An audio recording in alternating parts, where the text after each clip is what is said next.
Muito boa tarde, queridos ouvintes do PetCast Matemática. Hoje vamos ter uma conversa com o professor doutor Alexandre César Dourado Neves, que foi professor do Departamento de Física aqui do IBIUS, do Departamento de Ciências Exatas da Faculdade de Ciências Agrárias e Veterinárias, Unesp de Jaboticabal, do Departamento de Física, Química e Matemática da Universidade de São Carlos, a UFSCar, em Sorocaba, e do Instituto Federal de São Paulo, campus de Votuporã. Também foi astrônomo, planetarista e coordenador de mostras científicas do Centro Integrado de Ciência e Cultura, o CIC, de São José do Rio Preto. Tem experiência na área de física, com ênfase em física geral, biofísica, epistemologia, história e filosofia da ciência, ensino de física e astronomia, astrofotografia, astrofísica, além de medicina tradicional chinesa, programação neurolinguística, PNL, e hipnose clínica. E hoje nos contará um pouco sobre a história da física com algumas curiosidades e entre outras coisas diversas. Então, fiquem ligadinhos nesse programa. Estou acompanhada da petiana Larissa Pereira e, evidentemente, do professor Dr. Alexandre. E antes de começarmos a nossa conversa, vamos soltar a vinheta do programa. Seja bem-vindo ao PetCast Matemática, o podcast do Programa de Educação Tutorial de Matemática da Unesp de São José do Rio Preto.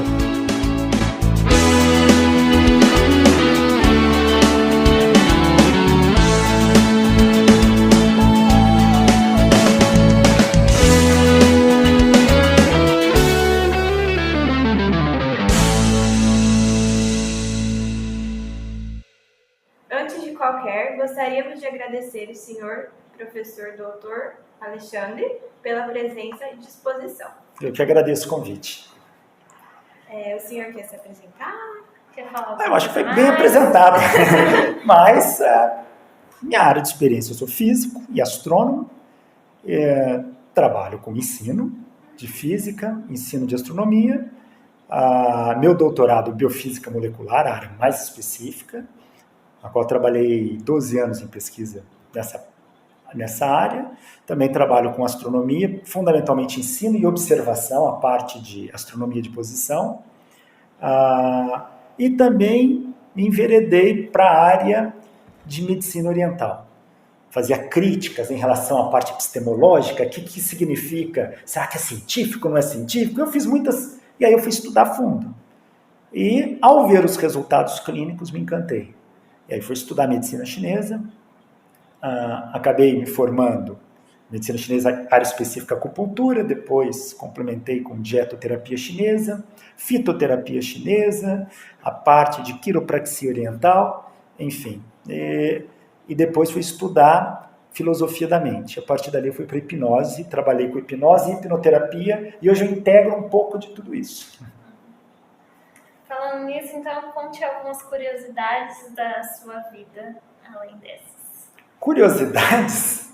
Bom, a gente tem várias curiosidades na vida, mas curiosidade é relativa, depende do ponto de vista. Para mim, são curiosidades, para outros podem não ser. Mas tem uma coisa que me chama a atenção, é o estudo da ciência. Eu, desde criança, eu era pequenininho, eu já queria ser cientista. Já sonhava, avaliava essas coisas. Mas, pequenininho, a gente não conhecia muito. Então, assistia desenho animado. Eu me lembro com 5, 6 anos. Aí assistia desenho, tinha aquelas coisas de múmia, tudo. Eu queria estudar essas coisas. Aí eu descobri que o nome disso era arqueologia. Então, quando eu era criança, eu pus na cabeça que eu queria ser arqueólogo.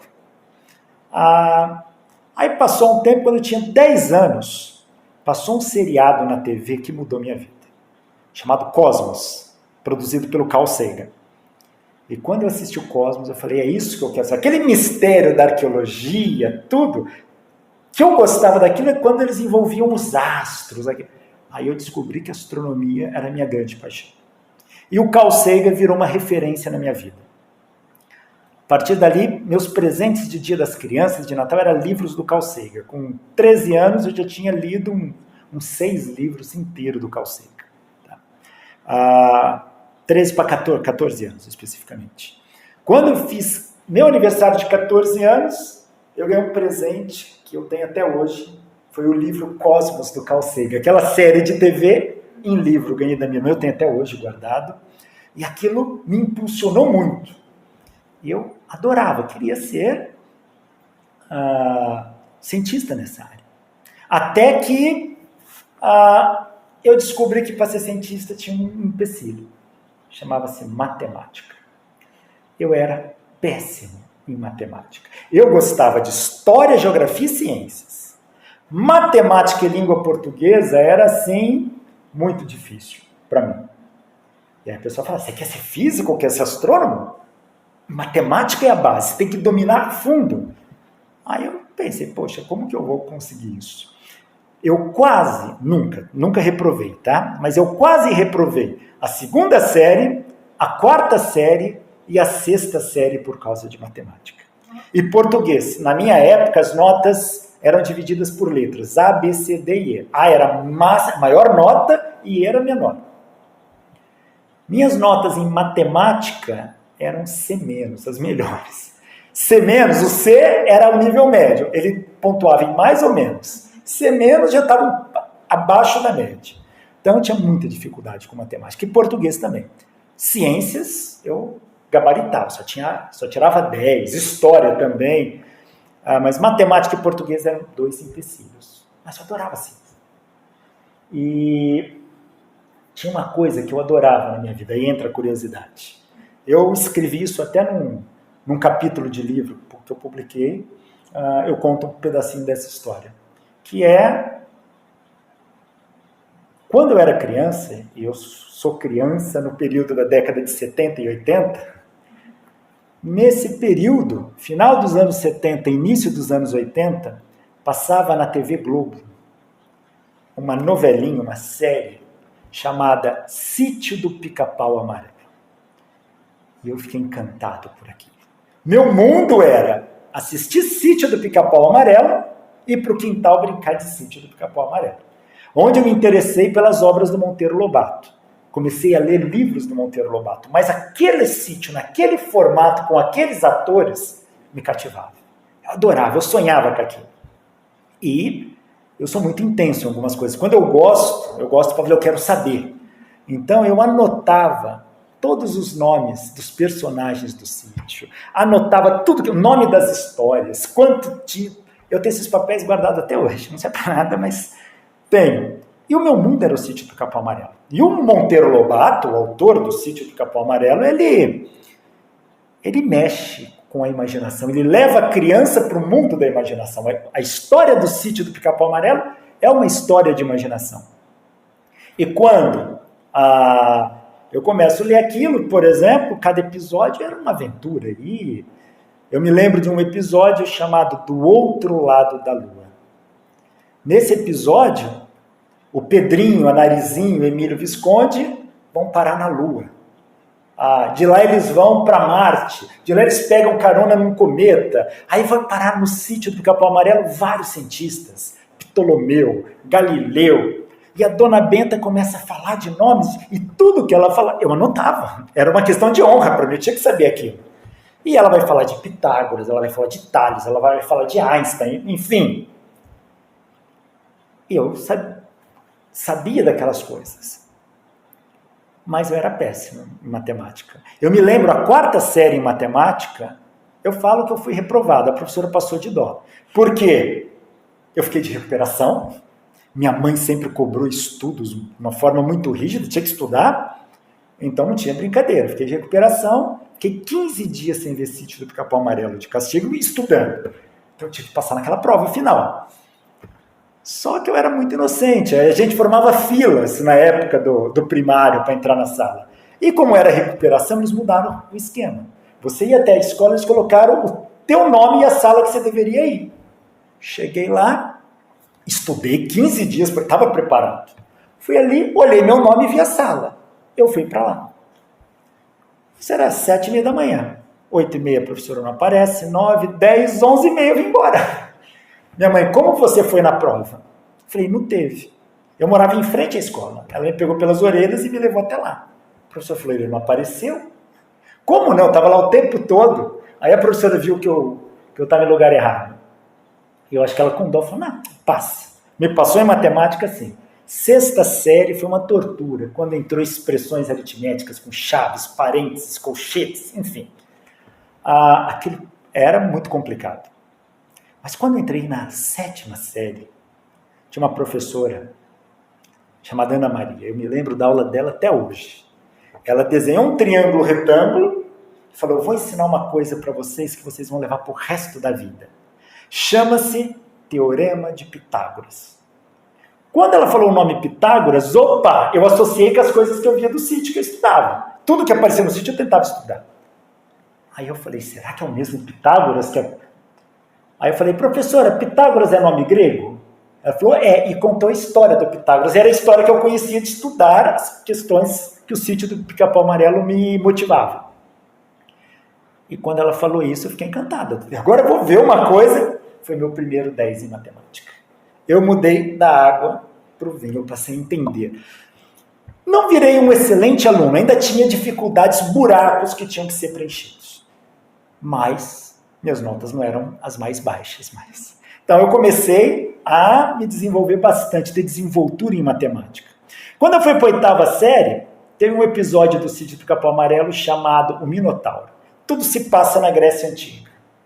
Aí, o meu objetivo era entender grego. Comecei a pegar palavras que tem na língua portuguesa que vem do grego, pegar sufixos, prefixos, eu decorava tudo. E o que a professora, uma professora de língua portuguesa chamada Dona Eudite, ela deu prefixos e sufixos gregos e latinos. Quando eu vi aquilo, foi outro 10. E eu comecei a melhorar, não me tornei uma excelência, não, mas por causa do Sítio do Pica-Pau Amarelo, eu virei uma chave ali onde eu comecei a aprender matemática. Quando eu cheguei no primeiro ano do ensino médio, eu bombardeei meu professor de física no primeiro dia de aula, só com perguntas, de tudo que eu queria saber. O que era radiação ultravioleta, raios infravermelhos, buracos negros, o que era partícula subatômica? E ele respondeu, e aquilo me empolgou muito. Mas a minha primeira nota de física foi um C raso. Mas eu tive, no primeiro ano do ensino médio, uma professora de matemática muito rígida, mas que fazia a gente estudar e explicava maravilhosamente bem. Professora Teruko Yamamoto Arima. Faleceu recentemente. Eu vi pelo Facebook. Com ela, eu preenchi as falhas que eu tinha em matemática. E fiz meu ensino médio, finalizando como um dos melhores alunos da cidade, ganhando uma laurea estudantil do prefeito. E a partir dali, eu comecei a ter desenvoltura. A linguagem matemática fez a diferença. Aí foi aprender física, fui estudar física, aí foi para pós-graduação, enfim. E aí, o resto é história. Aí a segunda questão que a gente tinha pensado, que era como o senhor decidiu seguir a sua carreira de professor de física? De certa forma foi isso. Eu sempre, desde criança eu queria fazer isso. Quando o Cosmos passou, fiquei muito com astronomia na cabeça, e adoro astronomia. E fui trabalhar com astronomia. Tá? Trabalhei como astrônomo planetarista, enfim. Mas quando eu estudei mais a fundo, eu vi que a astronomia é uma ciência física. Para você entender, é física. Então, a base era física. Então, eu queria ser professor de física. E aí, antes mesmo de eu me formar, eu comecei a dar aulas. Na verdade, eu dei aula com 14 anos de idade. Quando aquela chavezinha virou, que eu comecei a aprender matemática, eu comecei a ensinar. Então, colegas pediam para eu dar aula de matemática. Ensinava. Minha irmã era professora de escola primária, ia prestar um concurso. Juntou ela e várias amigas e eu fui dar aula para eles. Então, tive essa experiência e eu comecei a ganhar uma desenvoltura com aula. E quando eu estava no segundo, terceiro ano de matemática, eu fui convidado a dar aula numa escola particular, para o ensino médio. Então, foi meu primeiro emprego como professor de física registrado. Antes disso, eu trabalhei, estava no segundo ano da faculdade, eu trabalhei como professor de física e matemática e biologia. Numa escola de reforço, essas escolas chamavam disque-aula. A mãe levava o filho lá que estava com dúvida, a escola ligava para o professor, tem esse assunto, você dá aula. Aí ia lá e dava aula e ganhava um dinheiro. Comecei assim. Mas, a partir daí, eu comecei a dar aula em colégios. Dos colégios, eu fui para os cursinhos e virei professor de cursinho, naquele ritmo. Dava aula manhã, tarde, noite, madrugada, estava numa correria. Mas, lembre-se, eu queria ser cientista. E ser cientista não era uma coisa trivial. Você tinha que fazer pesquisa. E eu queria entrar nessa área. Na minha época, não havia aqui no município uma universidade pública que tivesse física. Tinha uma universidade particular que o nível deixava muito a desejar. E eu não tinha, na minha época, apesar de ter se tornado um dos melhores alunos do município, eu não tinha conhecimento sobre vestibular. Eu não sabia o que era uma FUVEST, o que era uma VUNESP. Ninguém comentava isso. E na família não havia essa cultura. Então, eu queria fazer física. E eu fiz nessa instituição. E quando eu entrei, deixou muito a desejar. Aí que eu falei, caramba, eu gostaria de aprofundar mais. Aí tinha uma outra instituição particular de uma cidade próxima que o nível era bem melhor. Aí eu ia para lá. Mas nesse ínterim, minha irmã ficou doente com câncer, eu que fui correr com tudo. Aí não mudei. Continuei lá. E aí eu consegui esse emprego nesse Disque Aulas, onde eu comecei a trabalhar, dar aulas, e, enfim. E nesse Disque Aulas eu conheci uma moça, uma professora que também trabalhava assim lá, professora de matemática. E começamos a conversar, nunca mais a vi, mas o nome dela era Maria Ângela. E começamos a conversar, bater papo. Ela falou, por que você não vai para o IBILSE? O teu perfil é esse. Eu falei, o IBILSE eu já fui, não tem física. Ela falou, agora tem. Eu falei, tem o curso? Ela falou, não tem o curso, eles estão montando o departamento. Mas no departamento você pode fazer uma iniciação científica, você pode... Eu falei, será? Daí ela ficou me dando maior força. Vai lá que eu te apresento. Eu fiquei uma semana, pensei, será que vou? Não vou? Você vai perder tempo. Aí minha esposa, que na época era minha namorada, falou, não, vai sim. Eu vim. Ela me levou no departamento de matemática. Aí era o professor Eurípides, estava ali, não sei se ele era o coordenador na época, ele falou, não, o que você quer é física, então tem que ir lá no departamento de física. Aí ela me levou e falou, Alexandre, o departamento acabou de inaugurar, eu nem conheço lá direito, e eu não vou poder ficar aqui no meu horário, mas eu vou lá, você conversa com o pessoal. Ela me deixou lá na secretaria, e eu comecei a conversar, tirar informações ali sobre uma possível pós-graduação. Aí a pessoa que me atendeu era um cara de shorts, descabelado, todo maluco, eu achei que fosse um office boy ali. Era o professor Márcio Colombo, professor titular daqui. Aí ele conversou comigo, ele falou, o que você gosta? Eu falei, olha, astronomia e astrofísica. Ele falou, vai para o IAG, que é um excelente campus. Eu falei, teoria de campos também eu gosto. Ele falou, vai para o IFT. E eu gostava de biofísica, que no meu curso tinha biologia. Era um curso antigo, o curso você se graduava em ciências com habilitação em física. E dentro do curso de ciências você tinha 2 anos e meio de biologia. E eu gostava dessa interação da física com a biologia. E eu falei para ele, eu gosto de biofísica. Ele falou, se você gosta de biofísica, você está no lugar certo, é aqui. Esse é um departamento de biofísica. Eu falei, sério? Aí ele começou a me apresentar os laboratórios e tal. Aí ele chegou para mim e falou assim, quer fazer um estágio? Para mim aquilo, quero que precisa. Ele falou, me traz uma carta de recomendação da sua faculdade. E traz teu currículo para analisar. Trouxe meu currículo, era excelente. Trouxe uma carta assinada pelo próprio diretor. Ele olhou, e aí ele começou a me explicar algumas coisas. Olha, o projeto que tem isso, ele pegou uma folhinha de caderno. Falou, é isso, a primeira parte. Ele virou para o outro lado e falou, é isso. Quer fazer? Falei, claro que eu quero. Aí, falei, então vamos começar. Mas, como eu disse, eu era muito inocente, eu não sabia, não conhecia nada da universidade pública, nada de... Aí ele me falou quanto tempo era de estágio, nem eu comecei. E na minha cabeça ficou que era uma semana. Falei, quando chega sexta-feira deve acabar, né? Fui para o laboratório, fiquei ali perdido um pouco, mas estava gostando. Aí quando cheguei ali, deu uma semana e me chamou para conversar. Falei, agora ele vai falar que acabou. Aí ele falou, olha, agora tem que fazer essas medidas, essa segunda-feira você vem. Eu falei, vou ficar quieto, então eu tenho mais uma semana, deve ser um mês. Quando passou um mês, ele me chamou para conversar. Falei, foi lá, aí ele falou, agora a gente tem que fazer isso. Eu falei, caramba, não é um mês. Eu falei, a gente estava em outubro, eu falei, então até o final do ano. Aí, quando deu, acho que dezembro, ele me chamou para conversar. E na época, como todo estudante, não tinha dinheiro para quase nada. E eu vinha para cá, eu trazia uma mochila, que era uma bolsa daquelas de pano, que levava material, e de tanto livro que eu levava, ela estava rasgada. E ele chamou para conversar, e falou, olha, eu estou gostando muito do seu estágio, dos resultados que a gente está obtendo, da sua desenvoltura. Virou para mim e falou, você quer uma bolsa? Eu não sabia o que era uma bolsa. Para mim, eu tinha uma bolsa que estava rasgada, eu pensei, né? Poxa, se eu falar não, vai ser deselegante, né? Ele vai achar que eu estou... Eu falei, não, eu quero. Ele falou, então você passa no Banco do Brasil, abre a conta.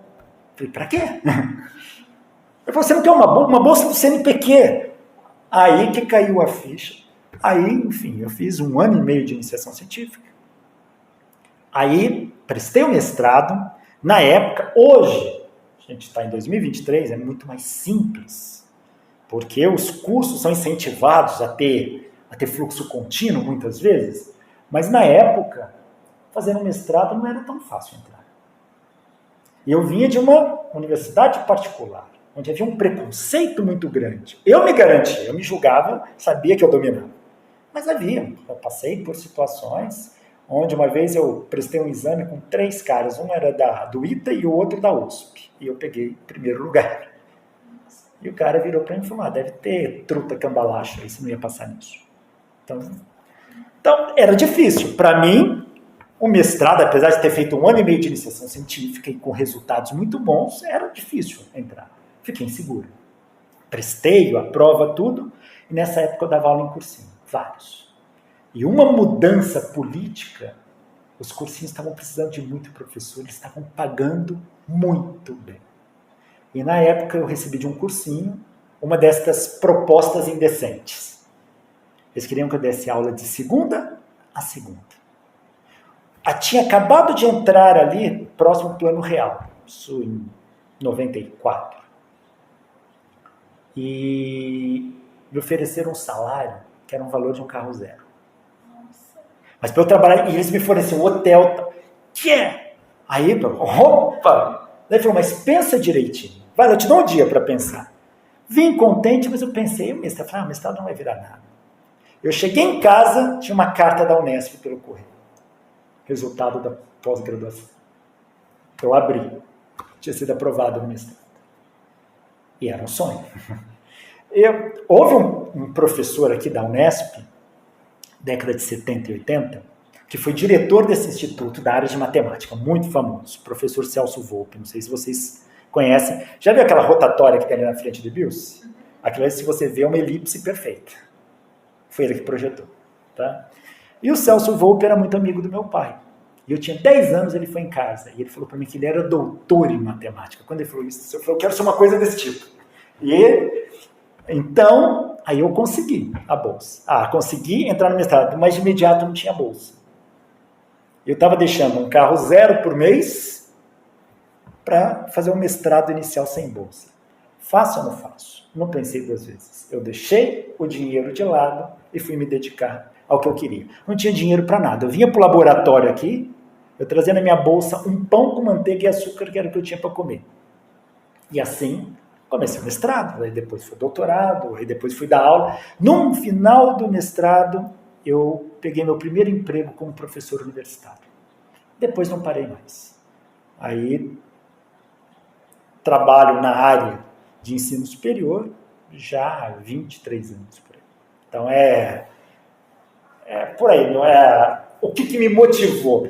Talvez o que me motivou foi Cosmos do Carl Sagan, lá quando eu tinha 10 anos, e Sítio do Capão Amarelo. E o que a docência representa na vida do senhor? Veja, primeiro, infelizmente, nós estamos num país onde o docente é muito pouco valorizado. Todo mundo faz um discurso da importância do professor, mas na prática se valoriza muito pouco. Tá? Países como o Japão, que reverenciam o professor, isso não existe aqui.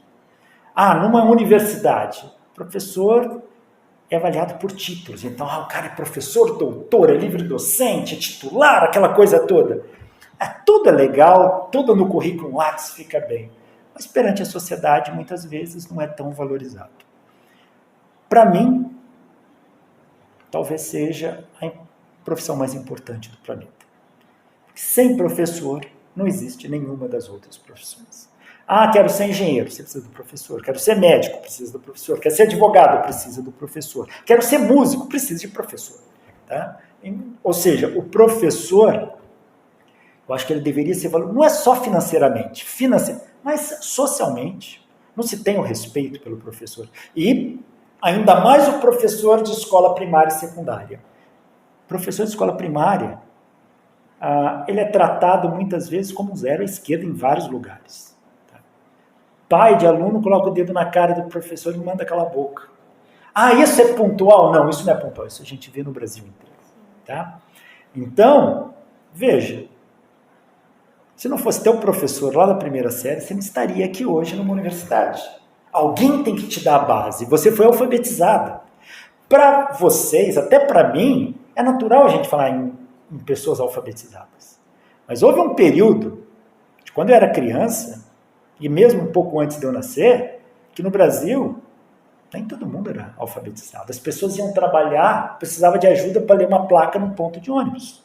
E ainda tem regiões do Brasil que a densidade de pessoas analfabetas é um pouco maior. Então, só uma pessoa que aprende a ler e a escrever sabe a importância que teve aquele professor na sua vida. Eu vejo o seguinte, o professor, qualquer professor, seja ele de uma instituição formal, não formal ou informal. Eu estou querendo aprender a jogar peão. Eu jogo, nunca acerto aquilo. Arranja uma pessoa que te ensina, ela é teu professor naquele momento. E se ela conduz aquilo bem, vai fazer a diferença na tua vida. Então, o professor, para mim, é uma das profissões mais importantes. E docência nada mais é do que o exercício do magistério. Então, você poder estar em aula, a gente transforma a vida das pessoas. Quando você dá aula, você não consegue ter a percepção de todos os alunos. Ainda mais na universidade, a gente, diferente do professor primário que conduz o aluno muito bem, na universidade, a gente não vai decorar nomes de todos os alunos. Mas às vezes passam 20 anos, como já aconteceu comigo. De repente, uma pessoa para, professor, olha só isso, aquela aula que você foi... Você sabe que você fez a diferença na vida dele. Tá? Como seria se eu não tivesse sido o professor dele? Tomaria um outro rumo. Acredito que outro professor assumiria esse papel. Porém, não foi outro, fui eu. Então, eu fiz a diferença. E pode passar décadas, e você nem vai lembrar o nome do professor. Mas você vai lembrar que teve um professor que fez diferença na sua vida. E isso é muito importante. Então, para mim, docência é um exercício de ajudar o próximo. Para ser docente, a gente não é suficiente dominar a matéria. É necessário. Também ter um professor que não domina conteúdo é muito complicado. Mas não basta dominar o conteúdo. Tem que ter desenvoltura para isso e tem que fazer a diferença na vida do aluno. Isso é fundamental. E quando você passa 23 anos lecionando, trabalhando com isso, chega uma hora que onde você vai, por exemplo, eu estou com um problema na coluna agora. Fui na farmácia tomar injeção. O cara olha para você, professor? Então, é muito legal. E alguns falam, nossa, tem uma aula que você deu que para mim foi muito importante. Tem até coisas de contra-exemplo. Nossa, teve um dia que você ficou bravo, a gente lembra que aconteceu. Enfim, faz a diferença. Então, para mim é muito importante a docência. A gente está numa edição do podcast que nós fizemos no mês passado a história da matemática, né? Uhum. E como no curso de matemática nós temos a matéria de física, então a gente queria falar um pouco sobre a história da física, né? E aí o senhor pode falar um pouquinho mais pra gente onde, quando se iniciou a história da física? Tá, veja, a gente tem que diferenciar algumas coisas. História da física é um ramo de algo maior chamado história da ciência. Então, quando a gente vai falar de história da física, a gente tem que falar o que é história da ciência. E a história da ciência, ela vem sofrendo narrativas e interpretações diferentes com o passar do tempo. Mas, de uma forma geral, história da ciência é um ramo do conhecimento que, por meio de argumentos lógicos, a análise crítica, a historiografia, você conta como que a ciência se desenvolveu, levando em conta os aspectos políticos, econômicos, sociais e culturais daquele período que você está analisando. Então, a história da ciência teve um problema. Quem faz história da ciência? Quem seria o profissional? Um historiador? Não, o historiador é um cara versado no método da história. Então, aparentemente, talvez ninguém melhor que um historiador para falar de história da ciência. Só que história da ciência vai além da história. Você vai descrever a metodologia científica e o pensamento dominante daquela época, daquela ciência em si. E o historiador não domina isso a não ser a história. Então, muitos se discutem se não deveria ser um cientista daquela área para falar de história da ciência. Falar de história da física, de repente, seria mais vantajoso, no aspecto de desenvolvimento de pesquisa, um físico falando de história da física. Mas o físico também não tem formação em história. Então, o que a gente precisa é de uma área interdisciplinar, para não dizer, se não transdisciplinar, que envolva métodos da história, que envolva os fundamentos científicos da área que você está analisando, que envolva aspectos sociais daquilo ali. Esse tripé, historiografia, sociologia e a parte de fundamentos da ciência que você vai analisar, quando eles se juntarem, eles vão, numa sinergia, produzir algo que é maior que os três, que é o que a gente chama de história da ciência. Então, a história da ciência virou um ramo à parte. E, na sua maior parte, não é feita por historiadores, é feita por cientistas da área. É muito mais fácil um físico estudar o método da história e aplicá-la para entender o desenvolvimento do pensamento científico da física num dado período, o contexto não só histórico, mas como contexto cultural daquela época, do que um historiador, de repente, tem que aprender toda a física para fazer isso. Então, curiosamente, a história da física começa, muitos físicos participando da história da física, a história da ciência como um todo. Os físicos, de certa forma, tiveram à frente disso, físicos, matemáticos e químicos. E a partir dali, começaram a desenvolver esta historiografia. A história da ciência, ela vai passar por diferentes formas de pensamento. A história da ciência, no início, ela começa uma coisa linear. Uma metodologia que leva a um pensamento linear. O que é isso? Como se a ciência fosse uma história contada onde o acontecimento vem depois do outro, onde o novo é sempre melhor que o anterior. Tá? Então, como se a ciência atual é uma melhoria da ciência do passado. Porém, hoje nós sabemos que isso não é real. Isso não é verdadeiro. Tá? Nem sempre é uma melhoria do passado.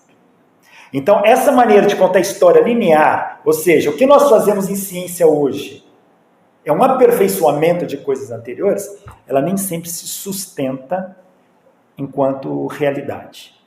Muitas vezes, o desenvolvimento hoje vem de outros conceitos do momento e não de pré-conceitos estabelecidos, ou mesmo de conceitos errados. Em algum momento, Gaston Bachelard, por exemplo, ele vai falar que sim, que o conhecimento é linear, mas tem pontos importantes, então ele vai discretizando aquilo que era linear. E são esses pontos que mostram a evolução da ciência. É o que funciona. Porém, a gente vê que a coisa também não é bem assim. Ciência é uma atividade humana. Se ela é humana, ela é feita por seres humanos. Seres humanos têm falhas, têm preconceitos, têm tendências, têm modismos. Isso tudo contamina o pensamento vigente dentro da história da ciência. Então, a história, de uma forma geral, sempre foi contada na visão dos vencedores.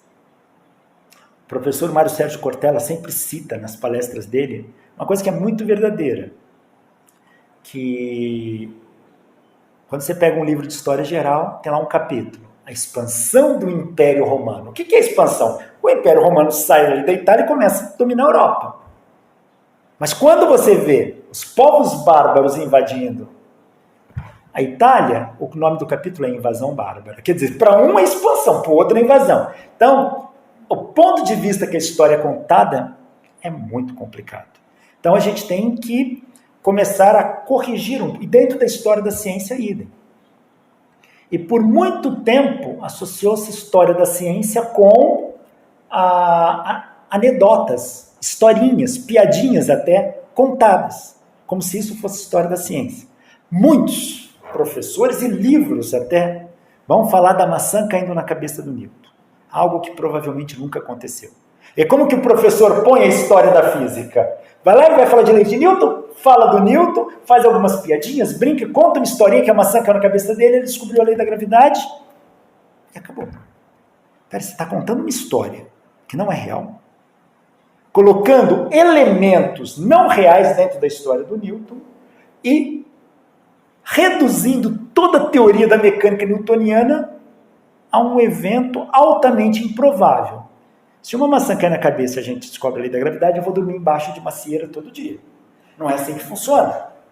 Ou então vão contar a história do Arquimedes, que quando foi analisar a coroa do rei Hierão, ficou ali dentro de uma banheira e ao suspirar o corpo flutuou. E aquilo veio uma ideia imediata para ele testar se a coroa do rei Hierão era maciça ou oca. E ele ficou tão empolgado que ele saiu pelado pela rua gritando eureka, uma palavra em grego que quer dizer encontrei. Isso também provavelmente nunca aconteceu. Então, a história ela é narrada e ela é contada, e pior, passada de geração em geração. Assim. E as pessoas replicam uma história que não é verdadeira. Isto não é história da ciência. Tá? Ou, na melhor das hipóteses, isso é uma história ruim, tá? Uma história inadequada, que ela não satisfaz aqueles propósitos. História da ciência é outra coisa. História da ciência, fazer uma análise da evolução do pensamento científico, dos paradigmas vigentes naquele momento, dentro do contexto político, econômico, social e cultural daquela época. Para isso existe a historiografia, que é o método histórico. Tá? Aí a gente vai lá beber na fonte do historiador, vou estudar a historiografia para poder aplicar um pouco daquilo no que eu quero desenvolver.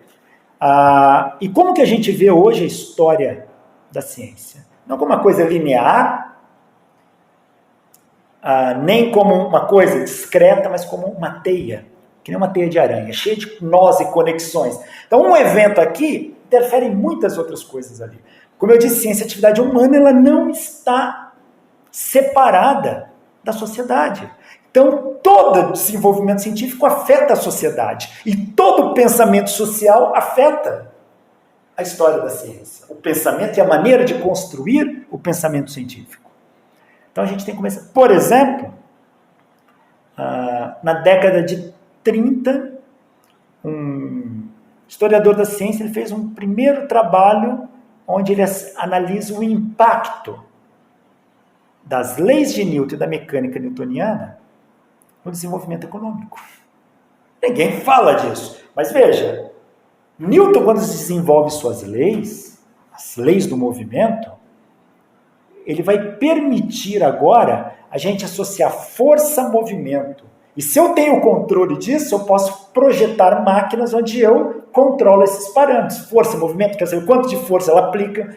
Antes de Newton não existia máquina? Existia. A própria máquina a vapor de Newcomen era uma máquina eficiente. Mas como elas eram feitas? Não havia um projeto.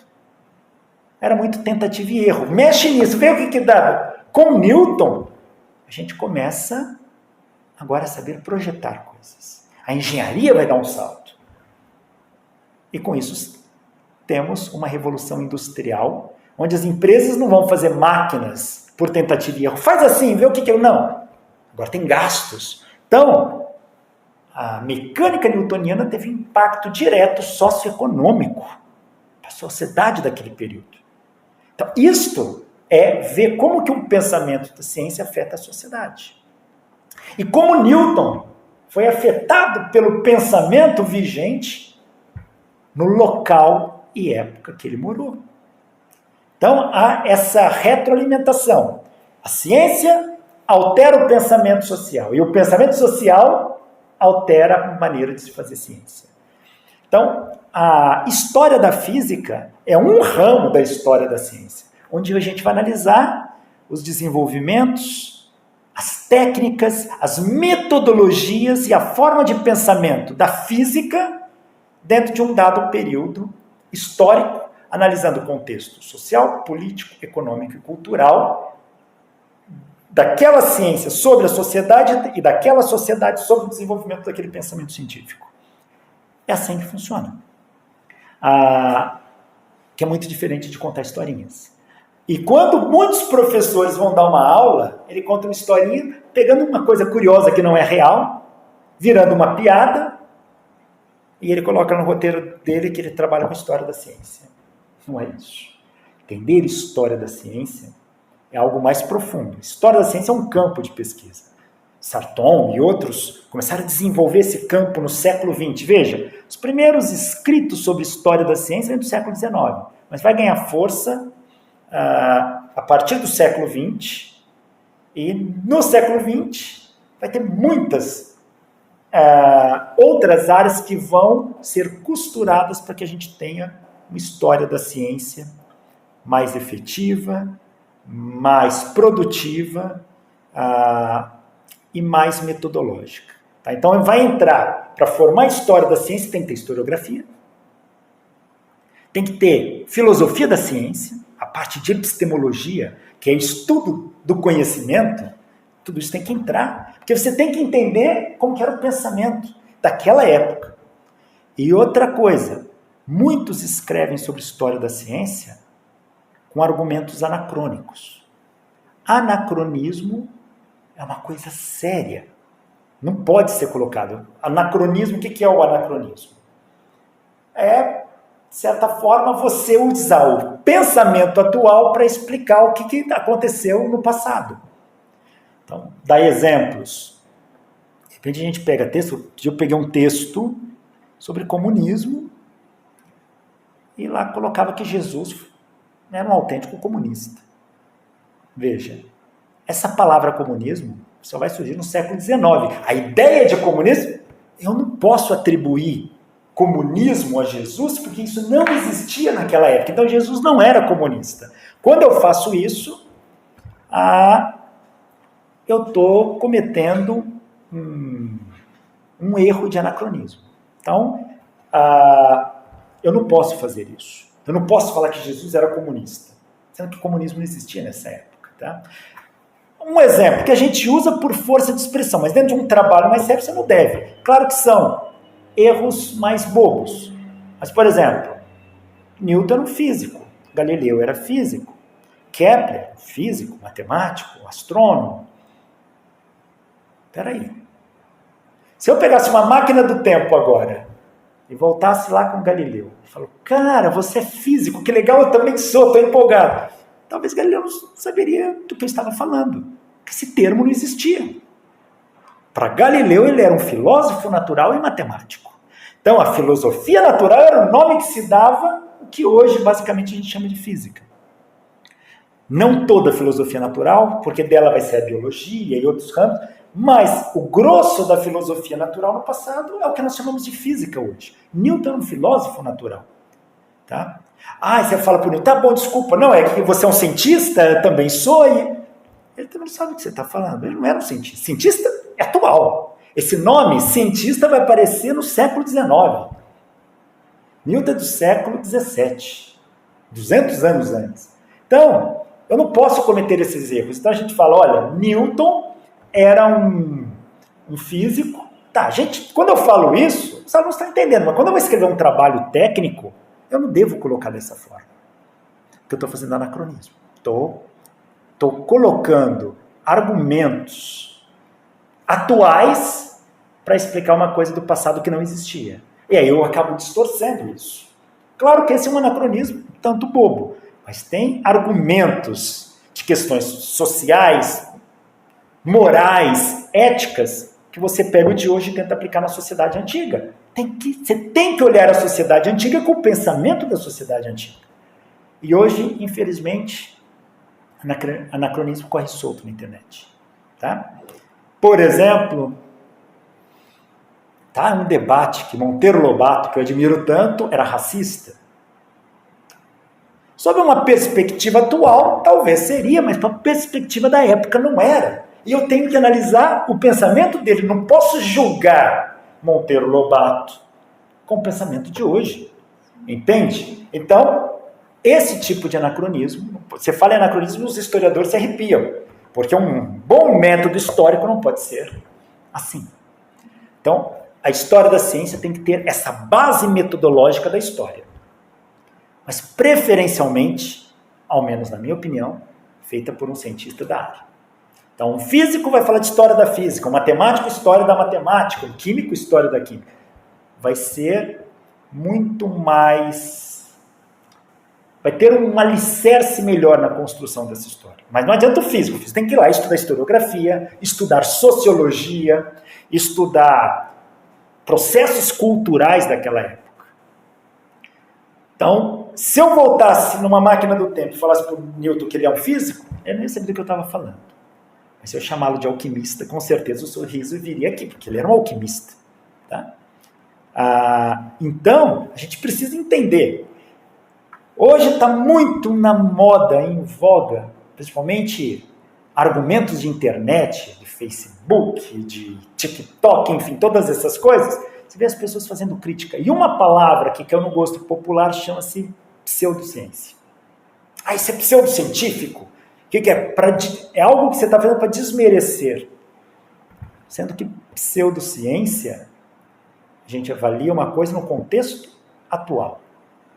Astrologia é uma pseudociência. Dentro do contexto atual, não cabe a astrologia como ciência. Ela não passa no método científico. Mas no passado ela era importantíssima, ela era uma ciência genuína. E se eu quero estudar o passado, eu tenho que olhar para a astrologia, estudar a astrologia para entender o que eles faziam. Essa é a grande diferença. Você voltar, por exemplo, na época de Kepler era um astrólogo.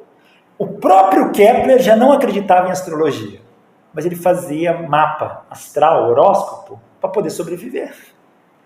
Kepler é colocado aí como talvez o último grande astrólogo e o primeiro grande astrofísico. Então, ele está justamente nesse divisor de água.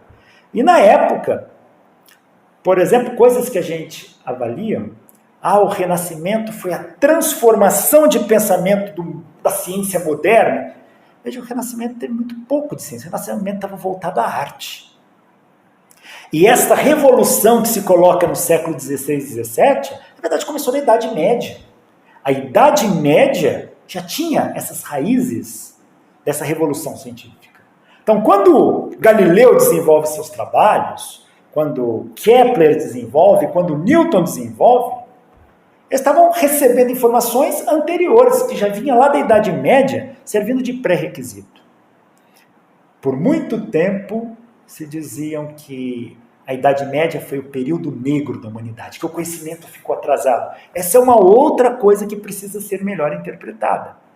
Tiveram muitas coisas ruins na Idade Média, mas muitas coisas boas. A Idade Moderna também tiveram coisas ruins. A Idade Atual também tem.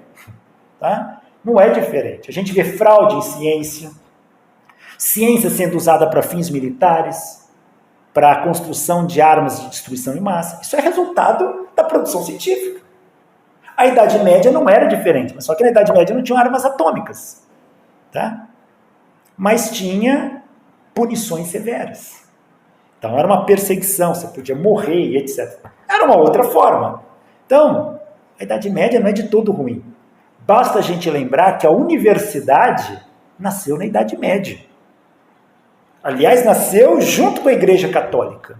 Século IX, século X, por ali, até o século XI, começam a nascer as primeiras universidades. Você tem Bolonha, na Itália, depois você vai para Sorbonne, você vai para Oxford, várias outras universidades vão nascer nesse período. Veja, se vocês estão aqui nesta universidade hoje, pode esquecer que ela vem de um processo histórico que começou lá na Idade Média.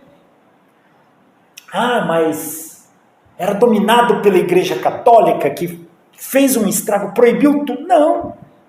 Tiveram coisas que foram proibidas, tiveram coisas que não foram. Se a gente pensar no século XIII, século XIV, vai surgir um movimento da escolástica, com São Tomás de Aquino. Tomás de Aquino era professor de Sorbonne, vai ser canonizado santo. Ele vai colocar a escolástica e vai fazer uma associação entre ciência e religião. E vai tentar falar que o método racional acaba não contradizendo os ensinamentos bíblicos. Então, veja, vai surgir todo um momento aí. E nesse período vão ter duas ordens religiosas do catolicismo.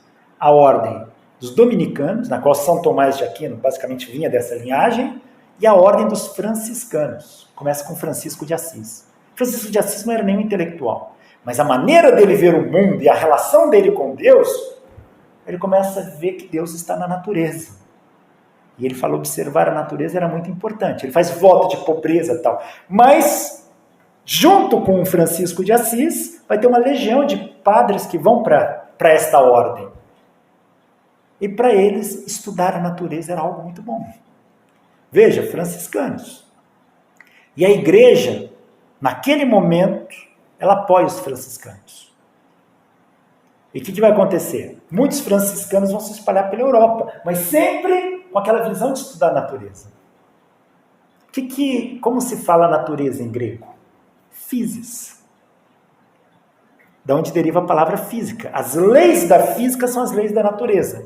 E dentro da Idade Média, com esses padres franciscanos, vai nascer física experimental.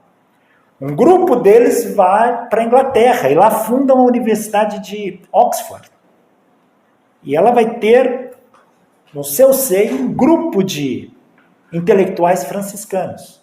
E esses intelectuais vão surgir ali como?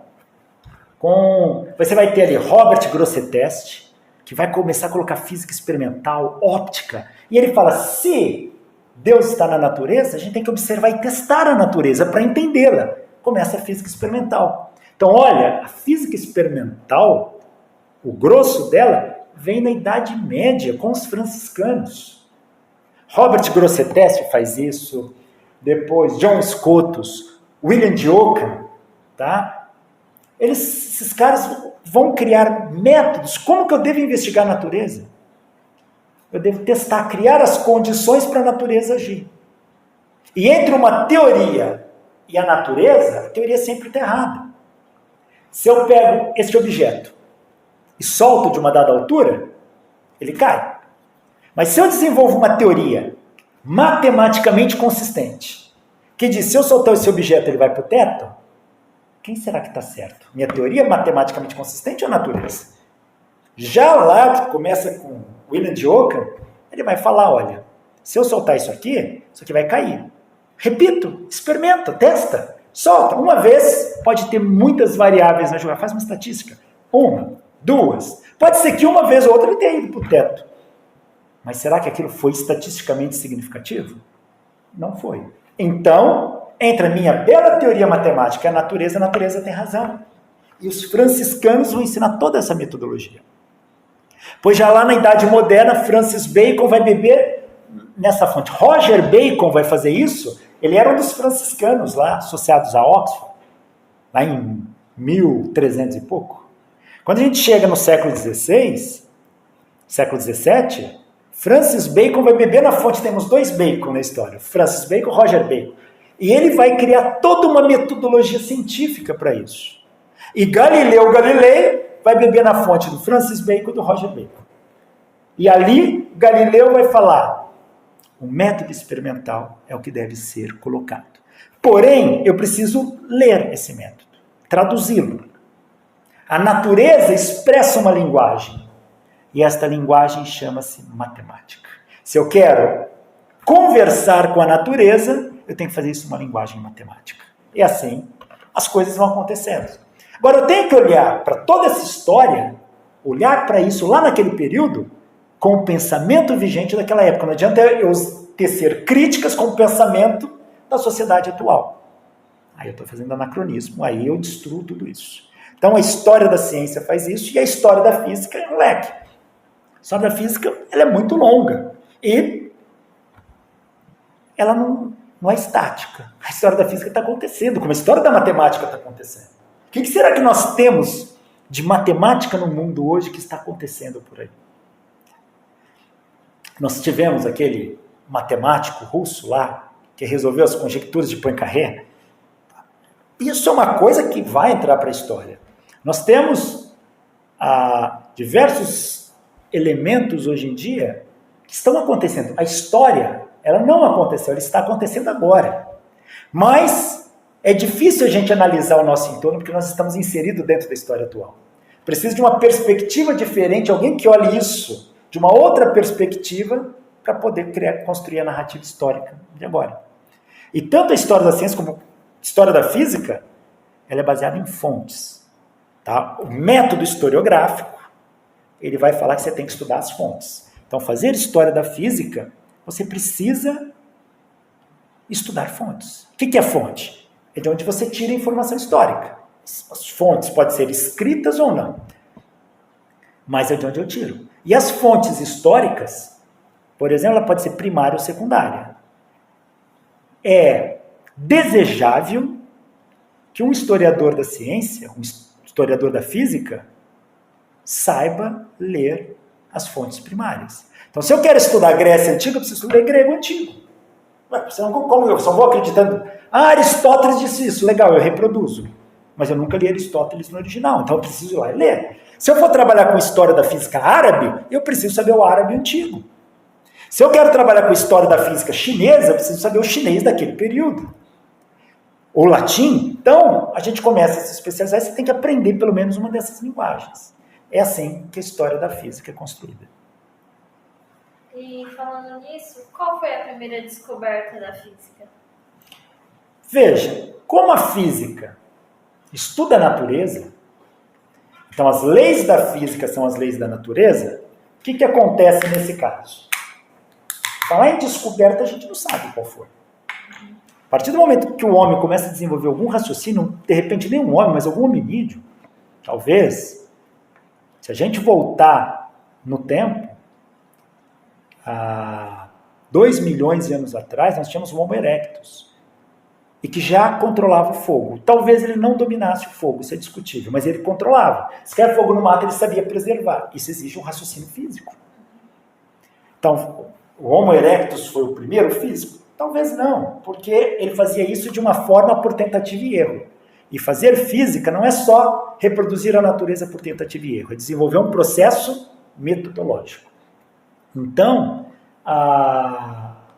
mas o homem de Neandertal, o homem de Cro-Magnon, todos eles usavam de um certo raciocínio físico para produzir fogo. Sabia que tinha que ter atrito. Tá? De volta, você tem vestígios de 30, 40 milhões atrás, onde o pessoal fazia fogo atritando pedras ou varetas. Isso é um raciocínio físico que foi desenvolvido. Provavelmente por tentativa e erro. Tá? Já desenvolviam alavancas, sistemas de alavanca para transmitir força. Tá? Construíam arco e flecha com sistema de alavanca físico e etc. Enfim, o raciocínio físico ele vai sendo construído naturalmente. Porém, a gente não sabe quem foi o primeiro.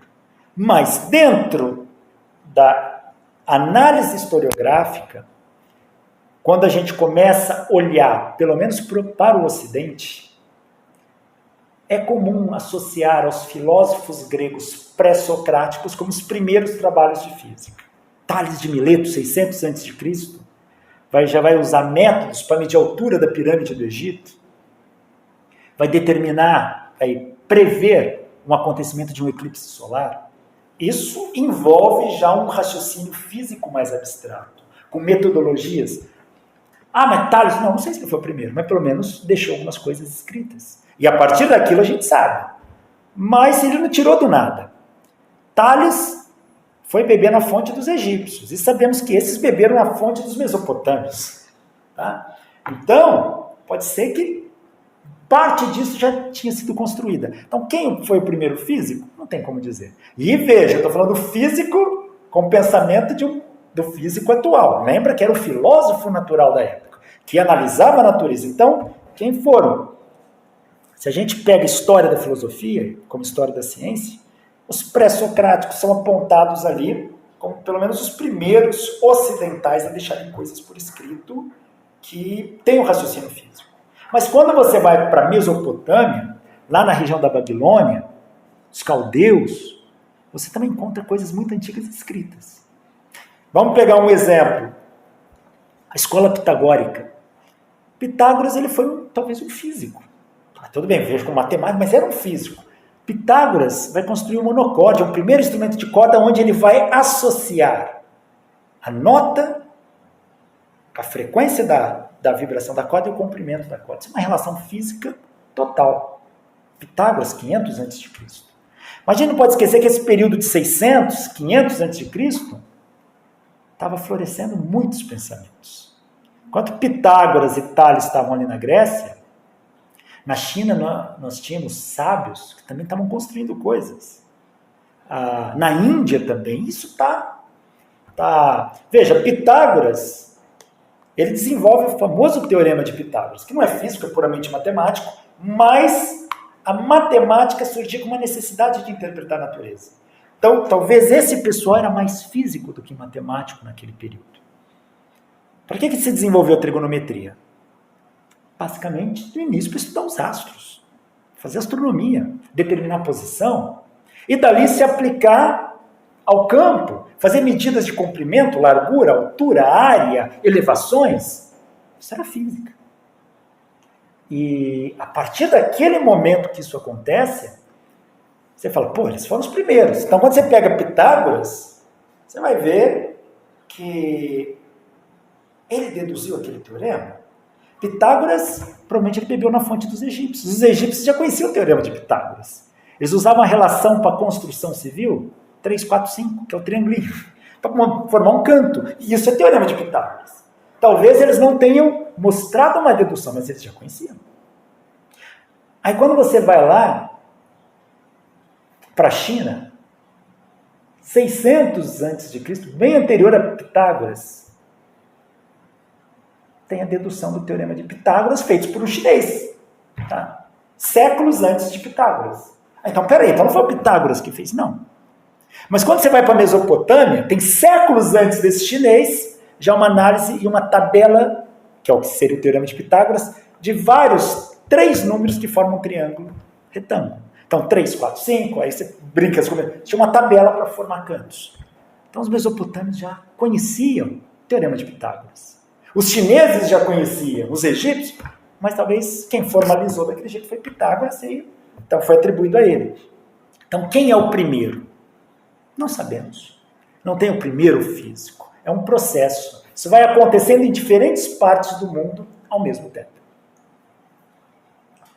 Então, já respondeu a outra pergunta, né? Que a gente ia perguntar Qual foi o primeiro físico da história. Aí... de certa forma, o primeiro físico, como eu disse, não há. A gente não pode afirmar, foi esse ou foi aquele. Não tem, é um processo.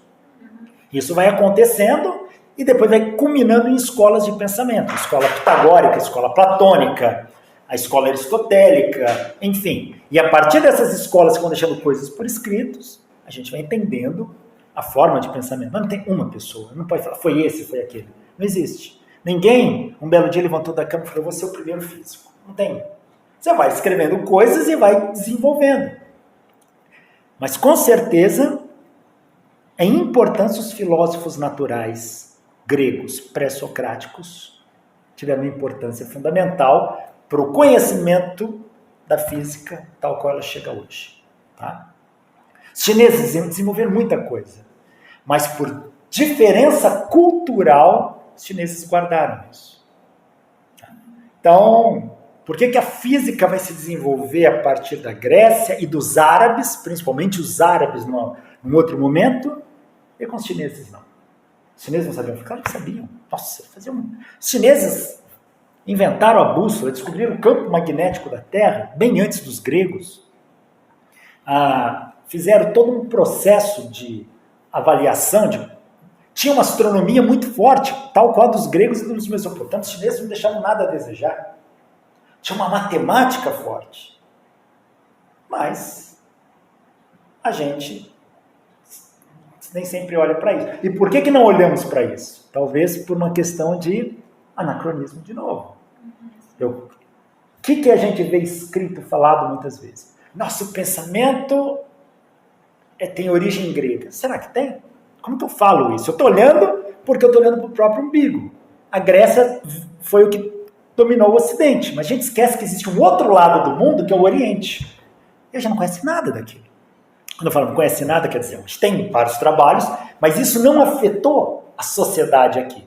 Então o mundo pode ser dividido, grosso modo, em duas grandes culturas dominantes. A cultura ocidental e a cultura oriental. E a gente acha que tudo aconteceu aqui. Tá? A gente esquece dos chineses, dos coreanos, dos japoneses, dos vietnamitas, dos tailandeses, enfim, dos indianos, dos mongóis. Esse pessoal também desenvolveu ciência. Aí você vai dar uma palestra e fala, nossa, olha isso aqui, os gregos foram os primeiros. Não foram. Isso tudo estava acontecendo no mundo inteiro. E o pensamento humano, engraçado que ele começa a aflorar em diferentes pontos. Mesmo tempo que você estava com Pitágoras e Tales lá na Grécia, você estava com Lao Tse na China. Tá? Não faziam a mesma coisa. Não, mas eram pensamentos dominantes daquela cultura. E cada cultura vai se desenvolver a sua forma. E isso tem que ser respeitado dentro da história da ciência e analisado naquela perspectiva, e não na minha perspectiva. Se não acontece isso, eu vou falar que Monteiro Lobato é racista. Não é assim. Por quê? Porque eu estou analisando da minha perspectiva e não daquele contexto social daquela época. Senão você comete preconceitos, comete anacronismo, enfim. A China tem toda uma história e a gente não estuda aqui. Alguém que estudou a história da China, viu toda a evolução do pensamento chinês, estudou o taoísmo chinês, que é um pensamento dominante, apesar do taoísmo ser uma religião, mas ele é uma filosofia. E é o que dominou a China e até hoje domina o pensamento chinês. E alguém já se perguntou, por que eles são tão diferentes da gente? Eles têm escritas diferentes. E vários estudos apontam que a maneira como você escreve dita a sua forma como você pensa e vice-versa. Se nós temos uma escrita linear da direita para a esquerda com símbolos que formam palavras, letras com sons, os chineses não têm isso. São ideogramas, logogramas. Tá? Aquilo é um símbolo. Então, a maneira como ele pensa não é igual a nós. Tiveram estudos, inclusive, pegando imagens e analisando orientais e ocidentais para dar uma interpretação. Eu não vou me lembrar a referência do trabalho, agora não é um trabalho bem interessante. Eu vi certa vez. E mostra a mesma imagem. O ocidental interpreta algumas coisas, destaca, evidencia mais o oriental outras. Então, o que é de destaque para o ocidental não é para o oriental e vice-versa. Tá? Então, não significa que eles não tiveram uma ciência. Tem, muito. Veja, fogos de artifício, os chineses já dominavam isso na época de Jesus. Tá? Bússola, navegação, a imprensa. Você vai pegar a história, imprensa aqui desenvolvida no século XV com Gutenberg. Os chineses já tinham a imprensa muito antes de Gutenberg. Então, tudo isso precisa desta narrativa ser levada em conta. Então, quando você pergunta quem é o primeiro físico, não tem. Tiveram pessoas que se destacaram, mas não significa que ela foi a primeira. Aliás, em história da ciência, é condenável a gente querer achar o primeiro, no sentido único, porque o pensamento é construído. Tudo que um cientista faz é que ele se baseou em coisas anteriores. Então, não posso falar que Einstein é o pai da teoria da relatividade. Não posso afirmar isso. Antes de Einstein já tinha gente trabalhando em teorias similares a isso, e que vai dar base para ele. Aliás, esse nome pai das coisas não existe. Se tem pai, tem que ter mãe também, tem que ter... Pai não é uma coisa adequada. Tá? Quer dizer, alguém que enxergou tudo aquilo e sintetizou, dando uma nova teoria. Mas se não tivesse os seus antecessores, não existiria a teoria dele. Tá? Einstein apesar dele desenvolver a teoria da relatividade, mas tinha pelo menos naquela época uns 18 físicos trabalhando em coisas e que vão dar base para o Einstein. Tá? Você tem Lorentz, Fitzgerald, Poincaré, o próprio matemático David Hilbert quase chegou na equação de campo da relatividade antes do Einstein. O Einstein estava desesperado, porque não tinha intuição física e não chegava na equação. Passou 7 anos da vida dele desesperado. E o Hilbert gostou daquilo, era um matemático exímio, e estava chegando na equação do Einstein antes do Einstein. Aí, num momento de inspiração, o Einstein virou o jogo. Então, nós temos esse tipo de coisa se desenvolvendo na história da ciência. Então, a gente não pode falar, tem o pai disso. O Heródoto é o pai da história. Lavoisier é o pai da química. Galileu é o pai... Não, isso é bobagem. Tá? Se não tivesse Aristóteles, se não tivesse Jean Buridan, se não tivesse vários outros personagens na Idade Antiga e Idade Média, Galileu não teria feito nada. Tá? A gente pode dizer que existe o maior físico?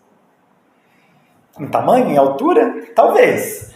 Mas, não. Veja, maior é uma hipérbole, é uma forma exagerada de representar.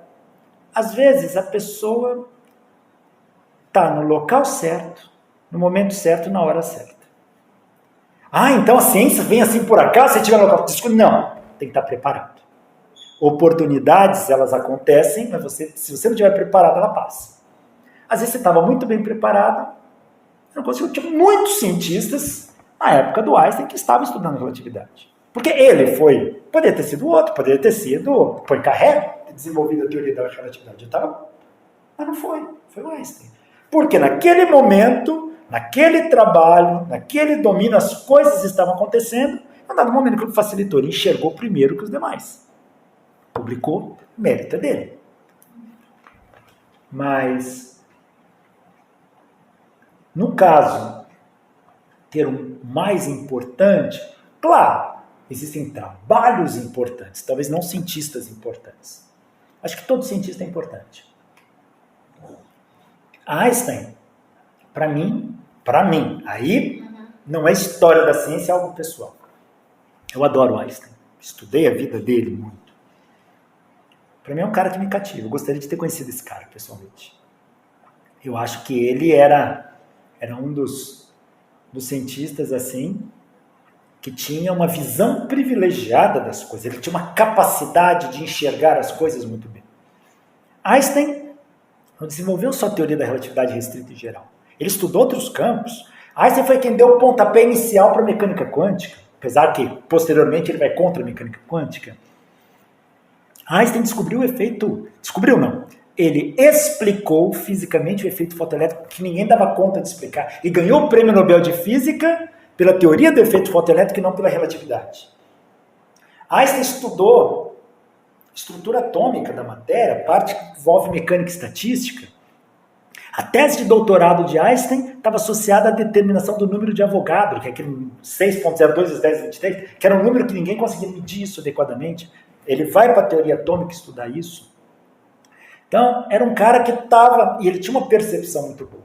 E dentro do acontecimento, o pensamento científico vigente na época, cultural, e as oportunidades onde o Einstein estava, as coisas estavam acontecendo.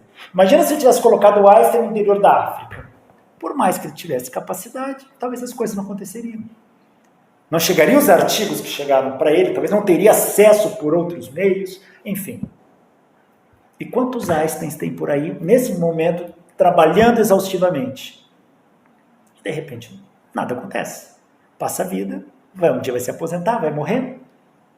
Vai ter um trabalho que vai contribuir para os outros, mas não foi ele. De repente, a coisa estava na cara dele, ele não enxergou. Então, eu não gosto de falar o mais importante, eu gosto de falar daqueles que me impactam mais. Einstein, com certeza, é um cientista que eu gostaria de ter sido amigo, sabe? Convivido, sabe? Poder bater papo. Tem um outro físico que eu adoro, que para mim, é um grande físico, que no século XX, como Einstein impactou muita coisa, que é Richard Feynman. Feynman tinha uma visão fantástica. E era um cara que, por meio da visão dele, ele vai ser um dos arquitetos da teoria quântica de campos. Então, isso ganhou o Nobel de Física também, foi um cara fantástico. Outra pessoa que eu adoraria ter conhecido. Ele já é mais recente que o Einstein, ele morreu em 88, de câncer, mas era um cara fantástico. E um outro, veja, vamos colocar agora de uma perspectiva filosófica. Teve um trabalho, não me lembro quando que é isso, mas eu acho que uns filósofos americanos tentaram descobrir quem foi a pessoa mais importante para a humanidade. Eles mesmos deixam claro que não tem a mais importante, mas quem que a gente, se tivesse que eleger, quem que eu destacaria?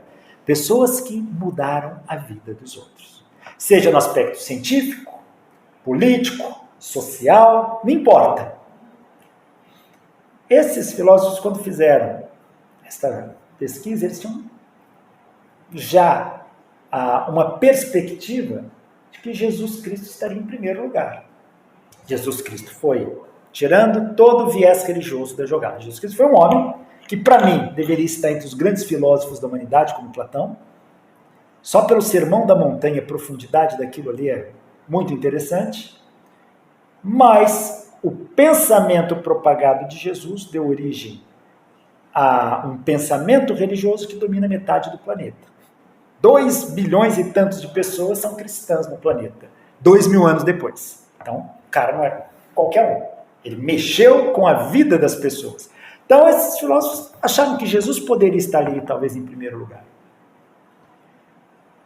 Porém, para surpresa deles, na pesquisa que eles levantaram, usando a metodologia da pesquisa ali desenvolvida, com os critérios adequados, quem ficou em primeiro lugar foi Maomé.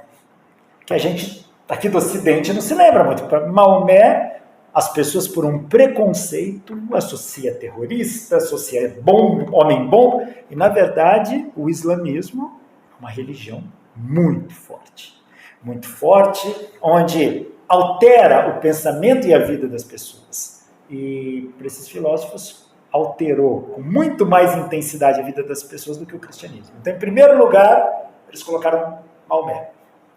Em segundo lugar, Newton. Em terceiro, Jesus. A mecânica newtoniana mudou o mundo para sempre. Então, claro que quando você fala qual o maior físico, tem um maior. Todos têm importância naquilo que fizeram de alguma forma. Mas é inegável que o trabalho de Newton, quando ele publica seu Filosofia Naturalis Principia Mathematica, que está toda a base da mecânica ali, e não só esse, método das fluxões, que é o cálculo diferencial integral, e outras, quando ele publica isso, o mundo muda. A revolução disso vai ter um impacto na Revolução Industrial. Hoje, tudo que é projeto que você vê, que você olha, que você precisa projetar, tem leis de Newton por trás. Vai do carro, do teu carro, vai do avião, vai de um prédio, uma construção civil, da lente do óculos que muitas vezes a gente está usando, a armação, enfim, tudo acaba tendo por trás Newton. Então, nessa pesquisa, os filósofos colocam Newton como talvez o cientista mais influente da humanidade, à frente de Einstein, sem dúvida. Então, nesse contexto, se fosse por este viés, poderia falar Newton. Mas eu, praticamente, gosto do Einstein, gosto do Feynman, gosto também do Kepler. Kepler foi uma paixão, desde pequeno. No Cosmos, do Carl Sagan, um dos episódios fala do Kepler. E ali tinha uma novelinha, um filme, uma dramaturgia, onde um autor vestido de Kepler, e eu olhava para aquilo e ficava fascinado. Tinha 10 anos. Aí tinha uma cena que o Kepler, ele era pequenininho, ele ficava olhando para o sol, vendo o sol entre as frestas dos dedos, acabava aquilo, ia para o sol e ficava fazendo a mesma coisa, como se aquilo fosse ajudar em alguma coisa. Teve, nesse período, eu tenho uma tia que trabalha com a parte do espiritismo, domina bastante esse assunto, e certa vez ela foi falar sobre reencarnação. E dentro das teorias espiritualistas, é aquilo, você tem uma alma, um espírito, quando você morre, ele vai para algum lugar, mas depois ele vai nascer num outro corpo. E quando ela contou essa história, eu falei, caramba, então eu já fui alguém no passado. E aí eu olhava para o Kepler, falei, mas o que justificaria eu tinha 10 anos, eu gostar tanto disso, tem uma afinidade tão grande. Aí fui pesquisar sobre o Kepler. Não tinha internet, era nos livros. O próprio livro do Carl Sagan. Kepler nasceu em 1571. Eu nasci em 1971. Será que é coincidência? Na minha cabeça ficou. Eu devo ser a reencarnação do Kepler. Eu comecei a justificar que eu era a reencarnação do Kepler, por isso que eu gostava tanto dele. E aí, com 10 anos, já tinha estudado as leis de Kepler. Então, isso foi uma coisa bem interessante. E ficou isso na minha cabeça. Certa vez, aqui nessa faculdade, não era da turma de vocês, faz tempo, estava dando uma aula e eu contei essa história. Eu estava dando aula de história da física, inclusive. E quando eu fiz um trabalho que envolveu o Kepler, eu pedi para falar da importância e tal. Eu não me lembro quem era o aluno, quando eu estou lendo o trabalho, ele escreve, Kepler foi importante para isso, destacou muito bem o aspecto da sociedade da época, como interferiu no pensamento kepleriano, e como Kepler também causa uma mudança no mundo em relação à sua forma de pensar, como que isso afetou. E ele fala, depois de tudo isso, eu gostaria de concluir que o Kepler foi muito importante, ele morreu em 1630, mas reencarnou no professor Alexandre César Dourado Neves. Eu gostei, quase dei 10 para ele, não dei não, mas a historinha foi boa, ali então tinha isso. Mas, resumindo, quem é o maior físico? Se eu tivesse que eleger o impacto social do trabalho, talvez Newton. Mas não gosto muito disso não, talvez tiveram grandes físicos. Alguns poucos conhecidos da maioria das pessoas. Tá? O físico mais conhecido do planeta chama-se Albert Einstein. Esse que é um gosto popular. Para vocês terem uma ideia, na década de 20 do século passado, 100 anos atrás, talvez uma das pessoas, haviam 2 pessoas mais populares no mundo, não tinha internet, mas a notícia se espalhava. Todo mundo conhecia o ator Charlie Chaplin e o físico Albert Einstein. Então, Einstein era uma espécie de popstar daquela época. Se tivesse Facebook, ele já estava com bilhões de seguidores ali. Mas, aí vem uma pergunta, que aí a gente pode questionar em termos de história e filosofia da ciência. O que fez o Einstein se tornar tão popular? Já tinha tantos físicos trabalhando naquela coisa. Foi porque ele descobriu. Não é só por isso. Tem um contexto social, tem uns acontecimentos, enfim, um monte de coisas levou a isso. É como, de repente, você fala, o que faz uma pessoa, de repente, ficar tão famosa? De repente, já tem mérito para isso, claro. Mas, muitas vezes, acontece algumas coisas que não se justifica. Você fala, de repente, aconteceu, explodiu. Está vendo ali no Instagram, a pessoa tem 10 milhões de seguidores. Da onde que saiu isso? De repente, nem ela sabe explicar o que ela fez, mas aconteceu. E Einstein, apesar da importância da física, da descoberta dele para a física e para o mundo, o povo gostava do Einstein, não entendia nada de física. Então, não posso falar que foi a teoria da gravitação de Einstein que cativou o povo comum. Mas o povo gostava, e ele virou um símbolo de cientista. Como ele tinha um cabelo muito armado, então começa aquela ideia de cientista maluco e tal. E sempre você vê um desenho do Einstein. Porém, outra coisa que a gente precisa falar. Muitos professores vão dar aula de história da ciência, ou vão colocar a história da ciência no seu conteúdo e ter esse hábito de falar de cientista maluco. Cientista pode ser tudo, menos maluco. Maluquice é alguém que não tem controle sobre a situação que está fazendo, faz tudo ao acaso. Então aparece aquelas coisinhas, mistura isso aqui com aquilo ali, de repente explode e ele tem uma descoberta. Não, isso não faz parte da ciência. Ciência, ela é metódica. Tem aquela frase que já atribuíram a Thomas Edison, já atribuíram a Einstein e etc. Que ciência, por exemplo, é 5% de inspiração e 99% de transpiração. O cientista tem que batalhar muito, estudar muito, e as coisas não acontecem do nada. Einstein não sentou um dia e falou, começou a escrever e finalizou no mesmo dia a teoria da relatividade. Passou anos da vida dedicado a isso. Você pega a obra Sutil ao Senhor, A Ciência e a Vida de Albert Einstein, um livro que eu recomendo, do Abraham Pais. Abraham Pais foi um físico que conviveu com Einstein. Uma obra muito bem fundamentada. E esse cara, ele coloca o sofrimento do Einstein, 7 anos em cima, quase, da teoria da relatividade geral, era desesperador. Ele tinha intuição, mas matemática não avançava. Até que um dia avançou. E aí ele publica, e ficou mundialmente famoso. Mas, assim, então uma coisa que o cientista não é maluco. Não, se for maluco, pode ser outra coisa, menos cientista. O cientista é muito metódico, muito racional naquilo que está fazendo. Porque se não for assim, você não faz ciência. Ciência ela tem um método próprio, que é o método científico. E a racionalidade, a organização de dados é fundamental. Você vai para o laboratório, ainda mais com um computador hoje, vai medindo tudo, vai jogando tudo ali dentro de um arquivo, depois você não sabe quem é o quê? Não vai servir para nada. A organização é fundamental. Tá? Então o cientista é tudo menos maluco.